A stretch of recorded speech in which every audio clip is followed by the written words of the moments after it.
Matt knew he had made the biggest mistake of his life, and now the owner of the facilities firm he worked for wanted to see him immediately. He stood and proceeded towards Dan Connor's office. His mind was racing. There was no way Dan could have found out. As the accountant and general manager, only Matt ever looked at the details of the company's transactions, and at month's end all the accounts were balanced. Matt was sweating and feeling sick as he reluctantly knocked at the door. He reminded himself there was no way Dan ever checked the detailed accounts unless there was an obvious discrepancy in the balance sheets. He was always more concerned about his designer suits, fast cars, and chasing women. Dan looked serious and nodded at the seat as Matt entered. Matt's illusion of safety was shattered immediately. "So I guess the question I need to ask is just how long have you been stealing from me?" Matt's head began spinning. "What? I have no idea what you are talking about."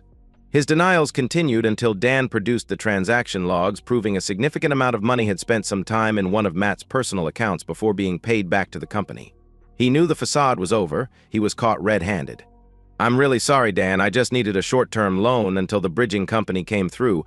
Otherwise, we would have lost the new house Susan had set her heart on. I never stole it.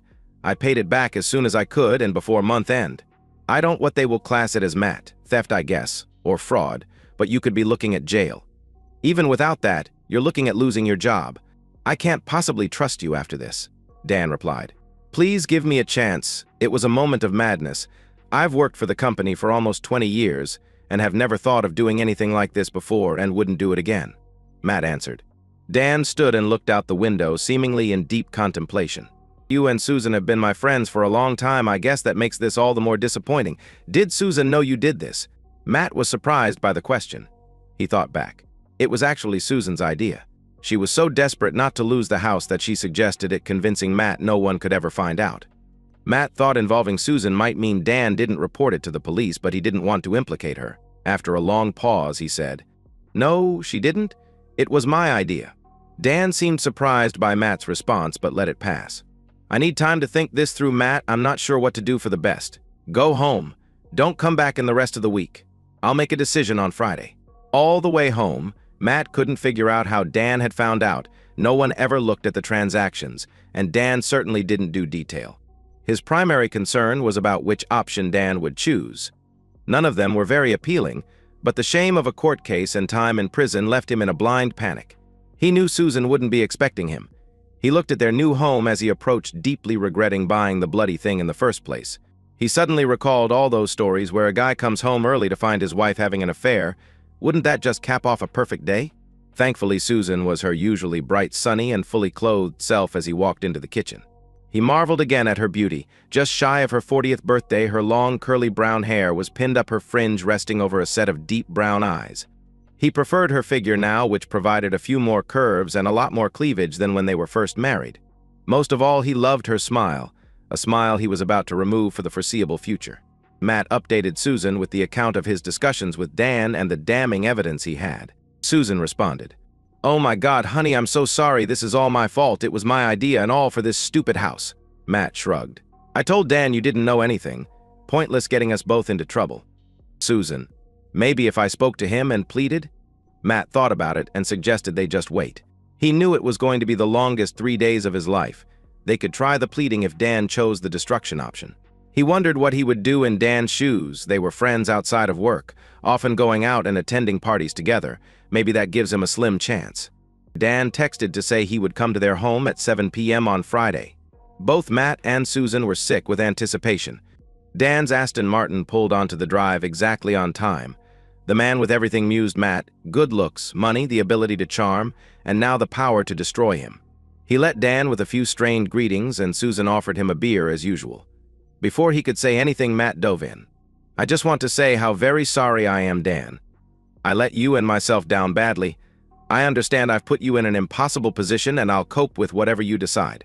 Dan gave a strange smile. "I do hope that is true, Matt." The following silence stretched onwards, becoming unbearable, before Dan finally continued. "You know I'm a bit jealous of you, Matt, your relationship with Susan. I miss that in my life." Matt was surprised. He always thought Dan had it all, including an endless line of hot girlfriends. Maybe heading towards 30, he was looking to settle down. "So it's with that in mind that I have a proposal. Neither of you will like it, but it's the only scenario where you can avoid a prison sentence, Matt, And remember, there is a risk to Susan as well, as it was a joint account and used to secure the house in both your names. I know you wouldn't have done this without her approval."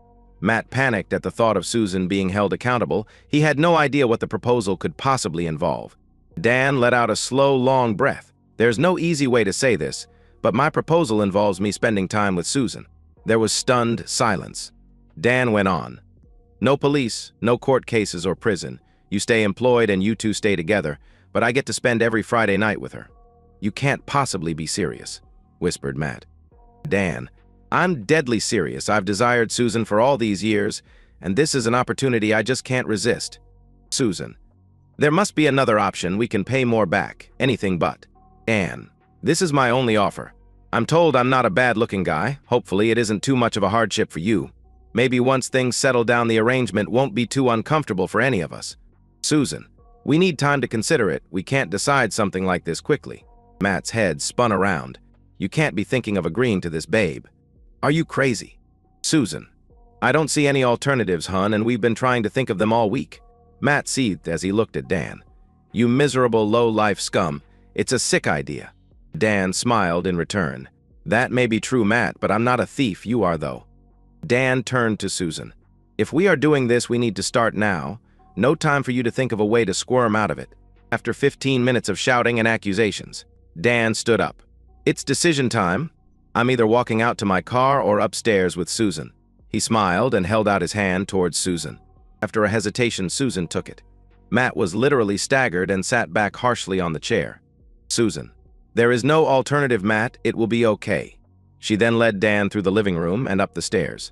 Time seemed to stand still for Matt. The room was silent. Did that conversation really just happen? His mind jumped to what was happening upstairs. He could hear them moving around in a muffled conversation, and then the unmistakable sound of someone sitting on the bed. Long minutes passed in silence. Then he heard the first squeak of the bed, the unmistakable sound of two people beginning to be intimate. More movement and more noises continued. Then it got to a point where the squeaking was regular and combined with muffled groans. It got quicker and louder again. There seemed no end to it, and Matt thought he might be going insane. Finally, a loud yes and moan suggested Dan had achieved his goal. Matt felt shame and guilt. He dried his cheeks and eyes, expecting Dan and Susan to return downstairs. Again, there were muffled conversations and some movement. After a long silence, Matt stood thinking he should check if Susan was okay when he heard something again. The bed squeaking. He went to the foot of the stairs and could hear more, including snippets from Dan. "That's it, baby, you're doing the riding this time." However, the most disconcerting noise was a fairly constant whimpering from Susan, which occasionally was interspaced with a yes. Matt had to get out of the house. He rushed out and walked aimlessly. Was Susan actually enjoying it, or was she putting on a show for Dan? He started wondering how vigorously she had argued against the idea. The fact Dan was 10 years his junior and handsome wasn't lost on him. By the time he reached the park, his thoughts had changed. Susan was doing this to keep him out of jail. He needed to get back to the house and as much as possible make sure she was okay. The Aston was still there, but the house was quiet as he entered. He went through to the kitchen and grabbed a beer. Turning, he saw Susan behind him in a short robe. They looked at each other, both embarrassed, before Matt managed. "Are you okay?" Susan gave a flicker of a smile. "I am, thanks for checking," then continued. "He's being okay. Nothing rough or weird, just regular intimacy. I'm sorry if you could hear things." Matt shrugged. "At least it's over." Susan looked awkward, replying, "Actually, he wants to go again. He was thirsty, so I came for a beer and I wanted to check on you." "Jesus, he must have been saving this up for you." Susan, "Why don't you go in the den? It might be easier for you." "Quieter, maybe. See if you can think of a way out of this." Matt had been in the den for another hour and was no further forward with a solution when he heard footsteps coming down the stairs. He went out to the hall and caught Dan stifling a smile before he broke the awkward silence. "Listen, I know this isn't easy for you, Matt. I promised to treat Susan with complete respect, and I really can't thank you enough for allowing me to spend time with her. I hope this gets easier for you, and obviously the work issues will remain between us." Raging inside, Matt replied, "Don't thank me, you gave us no choice at all." Dan and Susan both looked awkward. It was clearly time for him to go. To Matt's amazement, as Dan said goodbye, Susan kissed him. It wasn't a smoldering kiss, but it was on the lips and lingered a second. Before Matt could say anything, Dan had left. He looked at Susan. What was that? Susan knew she had made a mistake. "What?" It was just a kiss goodbye. No, it wasn't. It was a sign of affection. I guess you had a nice time after all, and I shouldn't have been so worried, Matt replied. Susan fumed. I can't believe your boss was with me 3 times, due to your actions I might add, and you're bothered about a goodbye kiss. Matt, it's supposed to be a transaction, an arrangement, just intimacy. Were you kissing him upstairs? Susan. Some, I guess, not a lot. Matt. Great, first of all, it's multiple times, then I hear you enjoying it, and now it's affection. Susan raged in response. It's not like that. Everything I am doing is to keep us out of jail. I'm going to have to show willingness and make sure he enjoys it. Plus, I can't moan if he's busy doing that to me. It's not exactly a voluntary reaction I can control. We're both going to have to get used to this. If I can put myself through this, then you need to find a way to cope with it. The last comment took all the energy out of Matt. Despite his doubts about her actions, Susan was making the sacrifice, not him. She could just walk away, and where would he be then? Jail, probably. Matt couldn't face the master bedroom knowing what had happened there. So they slept in the guest room, cuddling into each other. Susan was quickly asleep, no doubt exhausted. Matt didn't sleep a wink, his mind in constant turmoil, desperately trying to think of a way out of this hell. It felt like they barely talked the following week. The only conversation was how to get out of their predicament. Matt devised various plots, most of which were useless. Even when he did think of a viable solution, Dan seemed to preempt him. One of these included the idea of destroying all of the evidence, only to find out Dan had removed his access to the backups and stated he'd backed up all the financials to a new secure cloud system. Eventually, the following Friday loomed, confirmed when Dan texted to say he intended to take Susan out for a meal, under the pretext that it might be an easier scenario to cope with. Matt wasn't sure if it was easier. On one hand, a date felt more like a relationship. On the other, it meant less time in bed with Susan. As it turned out, he got the worst of both options. Susan seemed very subdued about the date idea, but got ready. Matt thought she made a little too much effort and looked a little too good when Dan arrived to pick her up. Watching her in a little black dress and sling-back heels, being assisted into Dan's Aston Martin was heartbreaking. The evening that followed was worse. He sent multiple texts to Susan asking if she was okay. Each time he got a short response, saying she was fine just having a meal or just having drinks. They eventually returned at 10 p.m. Dan had his arm around Susan as they entered. They were both laughing and seemed in a good mood. Matt glared again. Susan seemed to be having all too good a time and was quite drunk. We never agreed this would be dates, Matt muttered. Dan replied, Relax, Matt, it was just dinner and drinks between friends. If this is going to be awkward, maybe we'd better go straight on up. Matt seethed. What do you mean straight up? Dan's smile returned. The deal was every Friday, Matt, so I'll be sleeping with Susan tonight. I'm sure you can manage in the spare room. Drunk or not, Susan recognized the tension.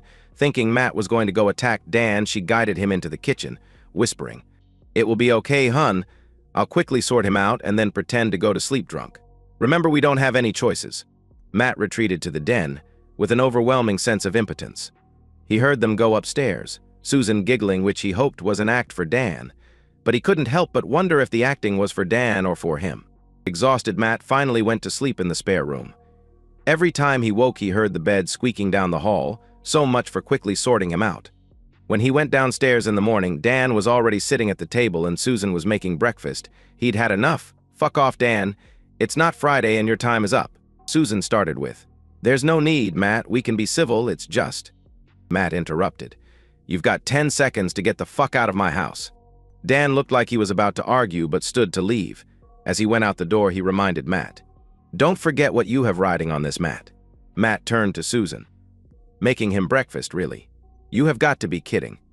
Why don't you just move him in? You're more his wife than mine now. He stormed out before she could even think about a reply. For the third Friday, Dan suggested they spend the night at a hotel to prevent any further confrontation with Matt. Susan left at 6 p.m. dressed casually, which again she thought would be easier on Matt. The plan was to change to the hotel room and Dan would meet her in the restaurant. She was a little taken aback by the opulence of the hotel. Her casual clothing didn't fit in. She collected a key for the pre-booked room, only to find upon entering it was a suite. There were flowers on the side table and 2 gift-wrapped boxes on the bed. She opened the larger box to reveal a very expensive and glamorous silver satin full-length dress with a halter neck and thigh split.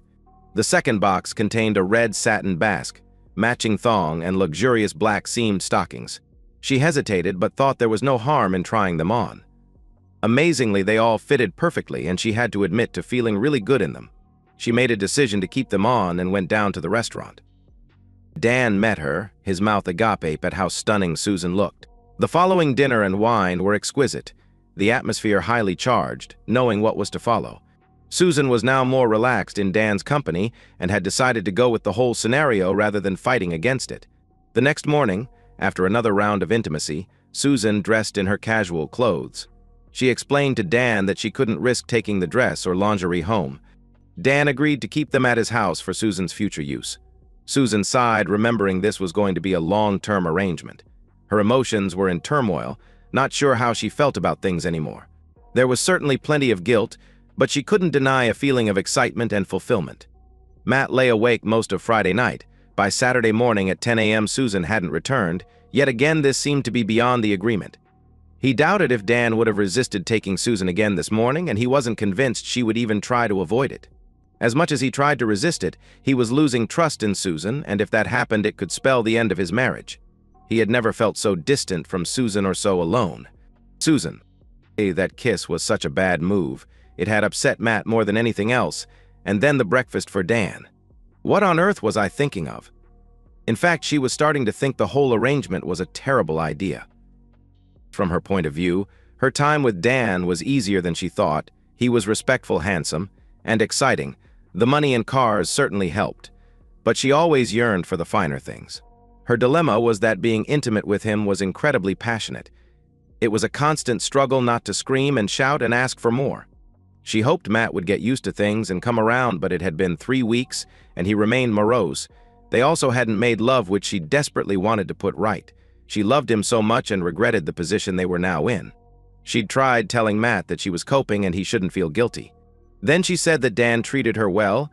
It's just intimacy, not making love, and he wasn't looking to break them up, but it had no effect. Matt seemed defeated and lost. His steady, reassuring presence in her life was becoming a distant memory. When he arrived at work on Monday, Dan informed Matt he needed to cover an out-of-town training event on Wednesday and Thursday of that week. Matt was immediately suspicious, but given his precarious work position, had no alternative but to cover it. Okay, can cover it. But this doesn't impact our personal arrangement. You can't visit when I'm away, Dan replied. No, of course not. When he informed Susan that night, she didn't seem that surprised or concerned. Courses weren't common, but they happened once or twice a year. It just felt too convenient to Matt. He went to the den. His intention of planning a way out predicament was losing a battle against a blinding headache. As he came back up the stairs to find some painkillers, he could hear Susan on the phone, catching her side of the conversation. He wondered who she was talking to and listened to her part of the conversation. What are you doing? Sending Matt on a trip. No, it's a bad idea. This is not working out, and you coming over will make things worse. No, he hasn't thought of anything else yet. It seems like he has given up and accepted things. It's not how I thought this would go. He's devastated. You know I like our time together. I know it was my idea, but I didn't expect him to be this distraught. It was supposed to be a safe alternative to us having an affair with no risk of being found out. I didn't intend all of this. I didn't help things with the kissing and breakfast, and you have been an arrogant prick at times, smirking and rubbing his face in it. Oki can come over during the trip, but then I think we will need to scale it back and be more discreet, or maybe even end it. If you suggest an end to the arrangement because you can see how it's impacting Matt, then you can be the good guy and we can go back to normal. Maybe, if you are discreet, we could still meet occasionally. We'll speak later. But I really do need to fix things with Matt. I still love him. Matt staggered back down the stairs, feeling like he had been punched in the guts. Did he really just hear all of that? He couldn't quite comprehend all of the implications. No wonder Dan seemed to preempt all his plans. Susan was telling him in advance, and it was all her idea in the first place. She had suggested it and convinced Matt to borrow the money against his better judgment. That would also explain how Dan found the discrepancy in the first place. It was so buried that he didn't think even an audit could find it. Far from being married to a saint preventing him from going to prison, he was in fact married to a cheating, conniving bitch. His mind raced to thoughts of revenge and violence. Everything crowded in on him. He knew he had to calm down and think rationally. He needed a plan, preferably one where they started to feel some of his own unease. Matt avoided Susan for the rest of the night and the following morning. When he saw Susan on Tuesday night, he never mentioned the overheard call, but he said he'd heard Dan at work boasting about getting some more. Matt continued saying he could only pray he didn't mention Susan by name. Matt left early for the trip on Wednesday, with Susan saying she loved him. He managed a brief smile and pretended to be distracted by checking the schedule on his phone as he set off. Dan arrived at Susan's later Wednesday morning. She immediately asked about the boasting, but Dan denied all knowledge of it, accusing Matt of stirring things up. Susan wasn't sure who to believe. She couldn't see any reason for Matt to make that up. Maybe Dan was less discreet than she thought, which would be problematic. Between the bouts of intimacy, they discussed the situation and what they could do about it. Susan was missing the emotional connection she had with Matt. What she had with Dan was purely intimacy. Before leaving on Thursday afternoon, Dan persuaded Susan to continue their affair, but Susan made it clear this would be their last time together until they had things back on track with Matt. As Dan left the house, he stopped short. He couldn't quite believe what he was looking at. Perfectly puncturing the gleaming hood of his Aston Martin was a large kitchen knife standing upright. He looked around, but no one was there. All 4 tires were slashed as well. He went back in and told Susan. They both began panicking. Could Matt have come home early? What did he know? It had to be him. Unless it was kids or someone jealous of the flashy car, it wouldn't be the first time it had been vandalized. Susan phoned Matt, asking how the course was. He casually confirmed it was exceeding dull, that he didn't need to be there and was just starting to make his way home. He sounded calm and never asked about Dan. Susan said she couldn't wait to see him and finished the call. She recited the conversation to Dan, saying he didn't sound upset. Maybe it was just some kids after all. Either way, they needed to get it towed before Matt got home, which caused some frantic calls and costly fees. Things seemed normal when Matt returned on Thursday night. Susan tiptoed around him, playing the dutiful wife. It was a surprise when Dan messaged confirming he wanted to come over Friday, but just to discuss their situation. Susan smiled, thinking Dan was going to call a halt to things. Maybe the car had freaked him out enough for him to stop things. On Friday morning, Matt went to work as normal. At 11 a.m., he phoned Susan from work in a panicky, distressed voice, saying that there was something she needed to see. Matt explained he had just received a video clip via their personal email and she needed to see it. Susan opened their email on her phone, found the message, and opened the video clip. The quality was poor and only lasted 20 seconds, but it was unmistakably Susan and Dan being intimate. The sender was an anonymous address. Matt: Jesus, is that our bedroom? It's hard to tell, but it looks sunny, like midday, so I'm not sure when that would be from. Susan knew exactly where it was from. She could vividly recall Dan being with her just like that on Wednesday. But she replied, I'm not sure, maybe it's edited and they messed with the light. Matt: that is you, isn't it? You seem to be enjoying it. Susan let the comment pass. She had more important things to worry about and could explain her enthusiasm to Matt later as part of an act for Dan. Matt went on. What's Dan playing at? Is that what he wanted to discuss tonight? Is this just another form of torture? You didn't fall out or threaten him with him, did you?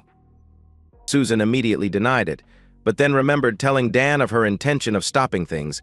Maybe he reacted badly and intended to use the video to keep things going. He must have set up a video at some point. He had plenty of opportunity to do so over the 2 days. Matt said Dan wasn't at work, so he couldn't ask him. Susan desperately wanted to contact him and still hoped to cover their activities in the previous few days. Just then, Susan's phone pinged with an urgent call me now message. It was her sister Diane. She told Matt she had better answer it, hoping it would give her some much-needed thinking time. She ended the call with Matt and called Diane, only to be greeted by a barrage of questions and expletives. When Diane finally paused for breath, Susan managed to establish that her sister had received the same video clip. Her phone kept bleeping with attempted calls from most of her close friends and even her mum. My God, had they all received the clip? This was an absolute disaster. There was no way Matt would do this to me. It had to be Dan. Susan was irate. She tried calling Dan repeatedly but couldn't get a reply. The reason she couldn't contact Dan was that Matt had picked his phone up at work whilst he was in a conference meeting. He threw the battery in the bin and kept the handset and SIM card. He also left an envelope on Dan's desk before making the call about the video to Susan and then quietly leaving work. When he got home, Matt thoroughly enjoyed watching his wife's angst and confusion at what was happening. She was distraught that her mom would have seen the clip and all her family and friends would think she was having an affair. Matt played along, making various useless suggestions on how to limit the damage, throwing in his own confusion about when the clip could have possibly been taken. Susan still wasn't admitting to Dan's midweek visit. Susan. How had this gone so horribly wrong? She had never thought about having an affair until she had gotten drunk at a party and flirted a little too much with Dan.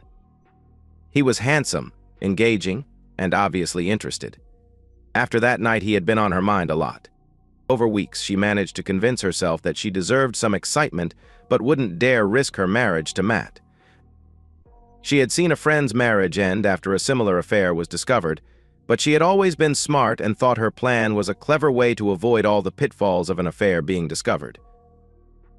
I mean, how could Matt discover something he already knew about? Working out the details became a challenge and all part of the excitement. From her perspective, it was a great arrangement, but she had never fully considered the impact on Matt. Now she was in a world of pain. Everyone liked Matt and would know she had cheated on him. She was dreading trying to explain her way out of things. No one would ever believe Matt knew about her having sex with Dan. None of that mattered, though, as long as she could convince Matt this wasn't her fault. Dan's screeching tires announced his arrival at Matt and Susan's home. He was greeted by Susan trying to attack him. Matt did nothing to stop her, noting an impressive scratch mark across his cheek.